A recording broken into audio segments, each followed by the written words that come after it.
And News 6 reporter Erik Sandoval is in the middle of all of this right now. He's in Wilmington. And Erik, things really have picked up since we saw you last.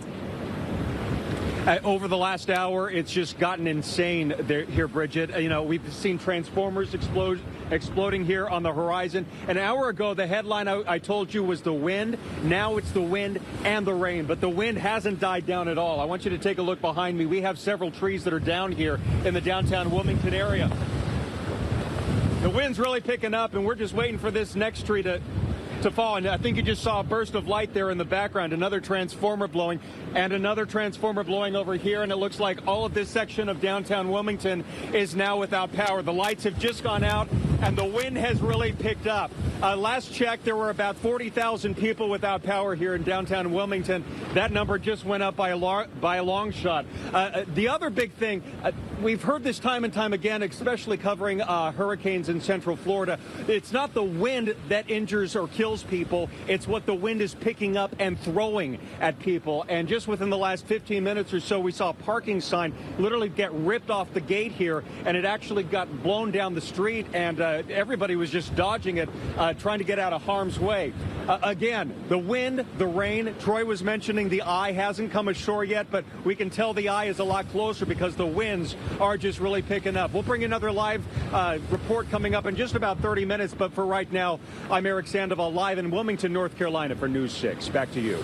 All right, thank you. As today's school shooting was unfolding in Santa Fe, Texas, the survivor of another mass shooting was trying to move forward. Kirsten Babbitt was shot in Las Vegas last year. News 6's Erik Sandoval followed her progress, starting with her time in the hospital, and today he was there when she did something she did not think she'd get to do: graduate from the University of Florida Law School. The student speaker at this graduation says no one knows the journey these students have taken unless they've taken that journey themselves. That's especially true for Kirsten Babbitt, whose journey we've followed since October. Don't understand why someone would do this to so many innocent people. The first time we spoke with Kirsten Babbitt, it was just hours after she was shot in Las Vegas. She was in the hospital.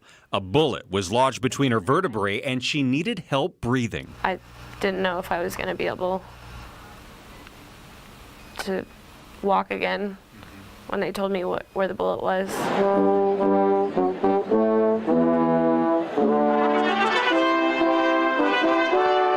7 months later now, we were there to watch Babbitt not only walk, Kristen Amanda Babbitt, but walk across the stage at her law school graduation at the University of Florida. I'm just excited to be graduating with my friends. But she says she knows this graduation means a lot more. She says her law professors helped her do much of her schoolwork at home, still afraid of open spaces like large classrooms and auditoriums. It was already tough as is law school for most people, but having, everything that happened, it definitely meant a little bit more to me, and I'm just really proud of myself. Proud that she's starting a new chapter, a chapter she says has a lot of possibilities. To be continued. Our team coverage after Michael continues right now. News 6's Nadine Yanis is speaking with survivors. Chief Meteorologist Tom Searles is pinpointing Michael's current path. But first we begin with News 6's Erik Sandoval, who saw the damage firsthand today. Erik, he flew over that. What was it like? We're at the Tallahassee International Airport right now, which has really become the epicenter for military rescue and relief operations right now. We took Sky 6 to the air, and it didn't take long for us to see what Hurricane Michael left behind. In Panama City tonight, this capsized boat shows just the beginning of the damage. Hurricane Michael's 155-mile-an-hour winds ripped roofs off homes. Take a look at this dry dock storage for boats. The ceiling collapsed, taking many of the boats along with it. There are tight restrictions on who can fly into this area and who can fly out, so we're actually having to rise in altitude to meet those restrictions in order to get to Mexico Beach, which is right outside this window. Mexico Beach took the brunt of Michael's fury. Foundations are all that's left in some of the homes that stood here only 24 hours earlier. Seaside restaurants and other businesses are destroyed. Mexico Beach, it comes straight in from the Gulf right there. Senator Bill Nelson and Governor Rick Scott were two of the government officials we saw taking off to tour the same damage we saw from Sky 6. Nelson says the destruction is heartbreaking, and he says he's going to make sure relief is on the way. It's my job to see that the federal government is responding as it should for state and local government.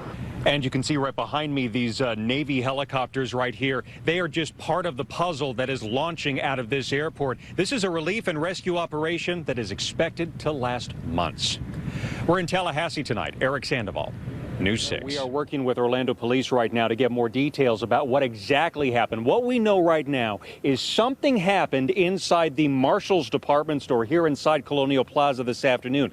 That carried over into the parking lot, and that is where this video picks up. The cell phone video shows the backside of the minivan very close to the entrance of Marshall's. You can see two Orlando police officers appear to be speaking to the people inside.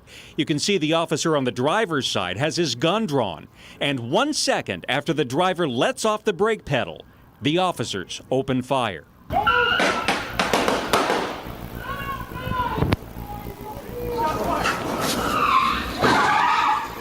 You can then hear what sounds like a collision in the parking lot. The camera pans up to show a pickup truck in the path of an Orlando police cruiser, chasing after the suspects. Police say the driver of the van was eventually found dead about a mile away in Langford Park. 3 other people who were inside that van were taken into custody. It looks like they're giving them commands to get out of the car. We showed the cell phone video to News 6 law enforcement expert Kevin Barry tonight. We asked him if he thought the officers responded accordingly. He jammed that thing, took off, and as far as I'm concerned, he did pinch those cops on the left side of that car, and they could have been hurt and run over. There were a lot of people shopping in that shopping center, and they were put in danger.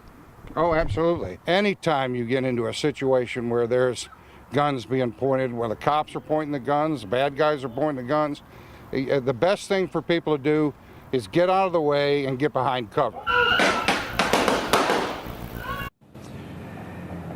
Now, Barry says the fact that those officers did open fire in public is definitely going to be part of that FDLE investigation. That's an investigation, he says, could take 45 to even 90 days to complete. Now, as for that video, the guy who shot it actually tells me he turned that video over to Orlando police this evening. He says he wants to help in any way he can with their investigation. We're live in Orlando tonight. Erik Sandoval, News 6. Matt, Lisa.